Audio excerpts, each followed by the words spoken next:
Assalamu alaikum wa rahmatullahi ta'ala wa barakatuh.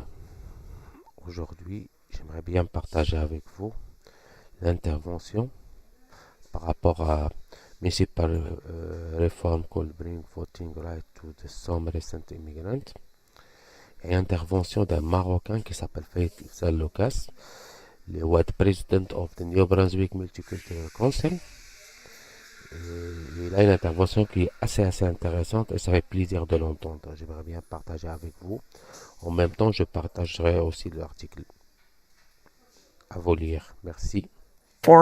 We've been talking a lot about this on the show, and they've been saying that this is going to lead to some long overdue changes. You know, fewer towns and villages, and local service districts too, leading to a more efficient political structure, basically.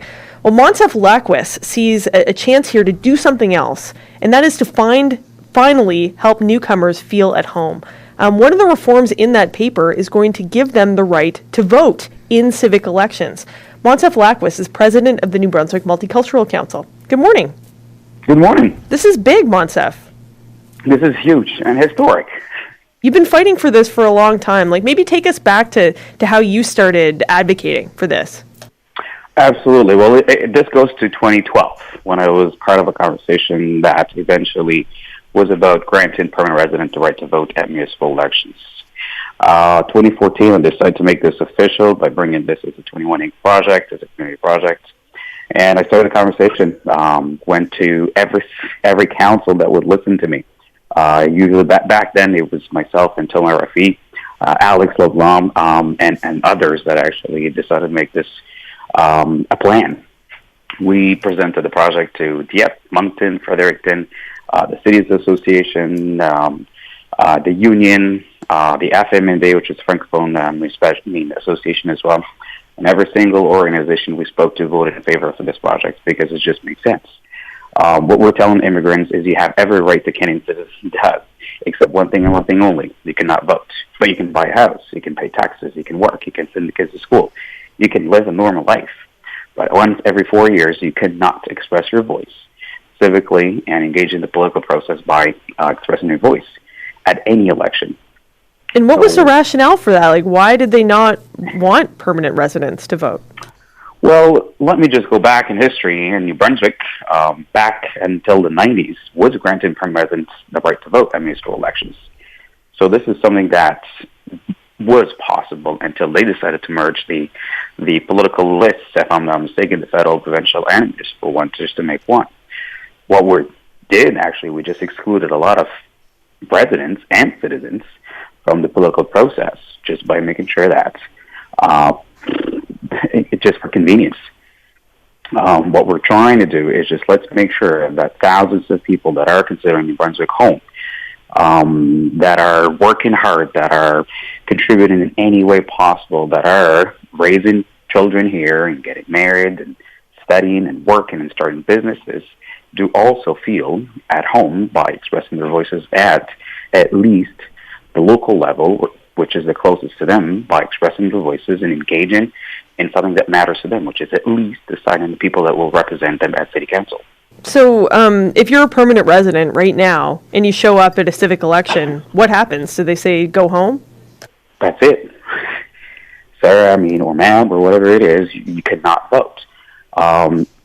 Imagine somebody who's running at City Council and doing the door, the mayor or city councilor. He's going to knock or she's going to knock at every door, and she's going to get a lot of answers. Well, sorry, you seem like a nice person, and I'd like for you to engage with your platform, but I cannot express my voice because I cannot vote for you.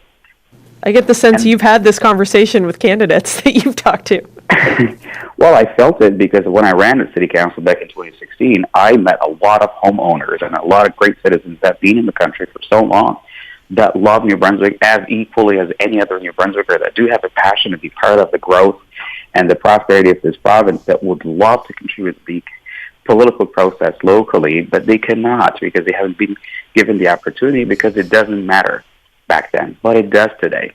They're as equal as any other citizen, and they're contributing to the process as with their hearts and minds and spirits, and they would like to be part of the solution, which is contributing to what happens at the local level. Do you have a sense of how many permanent residents there are in New Brunswick who historically, they haven't been able to vote? Well, it's thousands of them. The number that I was given is extremely significant. We're talking that probably it's more than 10 or 20,000 people at New Brunswick that are not expressing their voices yet. They're part of every business we can imagine. They're part of every school. They're part of every neighborhood that is happening in New Brunswick. And what we're talking about is, let us be inclusive and let us send the right signal at the national level. New Brunswick can lead this. New Brunswick can be the first province in Canada to grant permanent residents the right to vote at local levels. The state of New York just moved in that direction just a couple of weeks ago, setting an example and precedence. And if we do this, I know for a fact that we're saying New Brunswickers and Maritimers are something special because they lead with their hearts and they're extremely friendly and they're welcoming. Well, this is an extra layer for us to be able to extremely mean it, that you're leaving home and you're coming to a second home. Some people would still say, if you want the right to vote, shouldn't you just become a citizen? Like, what could be the barriers to doing that for people? Definitely. And we're not saying that this has to go at the cost or the expense of the other. But some people will have to understand that becoming a citizen may take about 5 to 6 years. Well, the problem that we're having in New Brunswick is our retention rates. Some people will actually come to here the province for about 6 months or 12 months, for about 2 years and decide to leave, to go to different provinces like Montreal, Quebec, or whatever or Toronto. What we're saying is, if we do a better job at creating a sense of belonging, like one of the ministers talk about the sense of stickiness.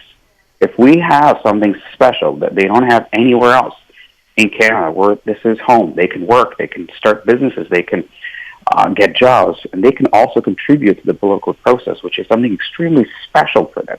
Many New Brunswickers I spoke to want to be part of the process, want to contribute, want to help, want to vote, want to run, want to be part of something bigger that Canada has given them that probably they couldn't find in their own homes. What we're saying is we might have better chances at integrating, including, and retaining most of the talents that we worked so hard to attract. And then we just let it go to another province and contribute there. I'm not one of those, because every single person who leaves the province, I take it personal. I know we can do better. I know we have so much potential in this province to be able to retain every talent we can. But by doing this, I know that we're putting everything in our power to make sure that we do retain the people that will be part of the solution here and for the next little while. So what exactly does the white paper say on this? Did they give a timeline, or what is the commitment, if there is a commitment? Well, I heard that if it's in the white paper, there is a good chance it's going to happen. That's the difference between the white and the green. So what I was informed eventually is there is a good chance that the Conservative government will be considering granting permanent residents the right to vote at municipal level. It is just a matter of finding out about logistics, how it can be done. But this is something that has a high chance of happening in the next little while.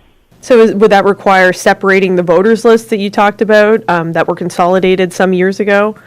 These are the logistics that the provincial government is looking at as we speak. I know I spoke personally to the Minister Alain, before this is happening. We met in Caracat. We had a constructive conversation about the benefits of such a move.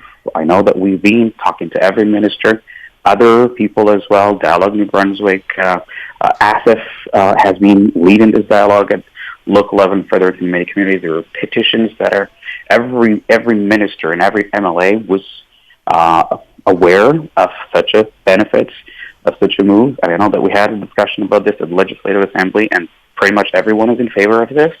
It's just a matter of time that this change and historic change is about to happen in New Brunswick.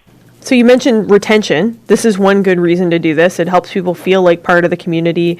It's more democratic, clearly. What are some other reasons why you think this needs to go ahead soon? Well, to me, like every person I speak to cannot understand the rationale of why people, permanent residents, cannot be granted the right to vote. If they are considered in the eyes of law and taxes the exact same way as any other citizen, why, every single 4 years, the same people that are granted every single right and have every single obligation cannot vote. From economic perspective, they're the same. From citizenship perspective, they're considered the same. I mean, they have the same rights and obligations. They are paying taxes. So how come somebody who's a resident, who's buying a house and paying taxes at the local level cannot express his or her voice at the local level and the neighbor can't just because they have status that is different? Citizenship to me is local. It's about what you do in your community. It's not just about what kind of passports you're holding in your hand. That's active citizenship. Those are people that I know for a fact that close to 100% of them will show up and vote and express their voices and contribute to the political process because they have so much energy. They have so much desire to be part of the prosperity of this province. And that's why they left home, miles and miles away, to come here for the only reason to join the political process, the economic process, and be able to do what they can to bring this country and this province to the next level. That's the only desire, not to take over, not to do anything different than just the arguments that I just presented. These people want to make a difference, and they just need a chance to do so. So where would you like to see this go next, Monsef? Well, a vote at the Legislative Assembly, a bill, I would say, that officially grants permanent residents the right to vote at local level. I'd like to see it happen at the next election, and I'd like to celebrate with every single New Brunswicker something that is extremely inclusive and a positive message to every single Canadian. If New Brunswick can do it, the rest of Canada can do it as well. Monsef Lackwis, thank you so much for sharing this with us. Thank you so much. Thanks for having me. It's Monsef Lackwis, president of the New Brunswick Multicultural Council. He's originally from Morocco and settled in New Brunswick after coming here as an international student nearly 20 years ago. Love to know your thoughts on this story or anything else that you're hearing this morning. You can always give us a call at 632-7747.